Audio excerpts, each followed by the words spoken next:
Okay, so talking today about Chapter 6, conducting a good experiment, looking at variables and controls. So this will extend the discussion from Chapter 5 when we talked about extraneous variables and ways to control those extraneous variables. Okay, so looking at variables then, again, a variable is an event or behavior that can assume at least two values. So it's anything that you can assign some kind of value, some kind of number to, something you can quantify. We need to, in our research, come up with what are called operational definitions. So this means we need to figure out how we are going to define our variables. So in your study for class, if you're looking at social media use, we have operationally defined social media use in terms of how much individuals use things like Facebook and Twitter, okay? So we have tried to quantify those particular topics. If you're looking at introversion and extroversion as potential variables in your study, we have operationally defined those as the particular survey items that we have about introversion and extroversion, okay? So you have to be able to define your variables of interest.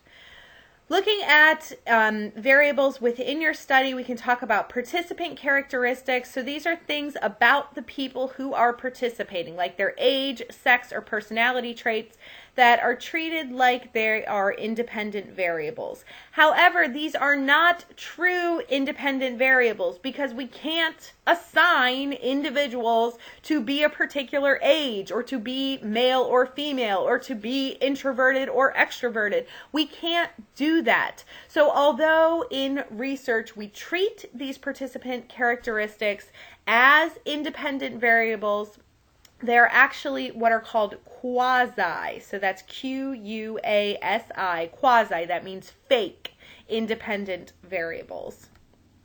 So remember those extraneous variables. These are things that kind of get in the way of establishing that cause and effect relationship between your independent variable and your dependent variable.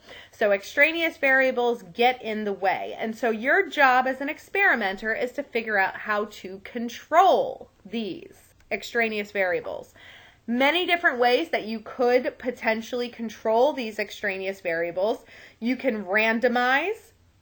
So this maps on directly to random assignment. So remember we said in class that if you randomly assign individuals to be in a particular treatment group in your study, this basically statistically ensures that each person has an equal chance of being assigned to any group. So this randomization process should basically make these extraneous variables level out. We can also look at constancy. So with constancy, you're controlling those extraneous variables by reducing it to a single value that all participants have.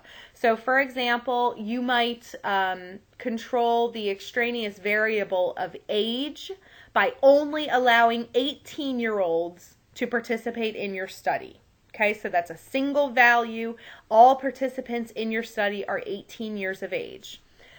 With balancing, you can try to control these extraneous variables by distributing it equally to all groups. So with balancing, you might try to have 4 18-year-old participants in each group of your study, 4 19-year-old participants in each group of your study, 4 20-year-old participants in each group of your study. So you're trying to balance it to make sure that each group has the same basically impact or the same number, the same amount of extraneous variables. And with counterbalancing, we're controlling for something that's called order effects, and we're presenting the treatment in different sequences. So with order effects, we're basically looking at the order in which a person experiences the treatment in a particular study. So let's say that you are giving your participants 10 different surveys. in your study, okay? 10 different surveys. To control for these order effects, you might counterbalance the order in which you present your surveys. So let's say that for one group of participants, you present surveys 1 through 10 in that order. So they first take survey 1, then survey 2, then 3, 4, 5, 6, 7, 8, 9, and 10. For the second group of participants, you present survey 2 first. For the third group, you present survey 3 first, and then they take survey 3, 4, 5, 6, 7, 8, 9, 10. You are counterbalancing the order in which your participants take that survey.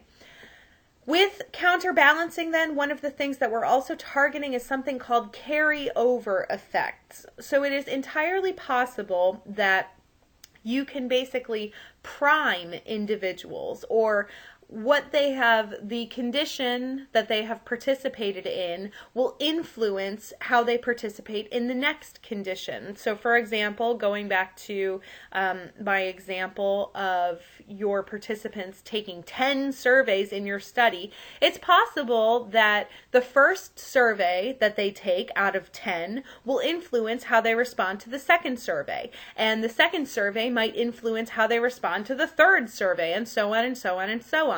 So with these carryover effects, if you counterbalance the order in which different participants take that survey, you can address some of those potential carryover effects.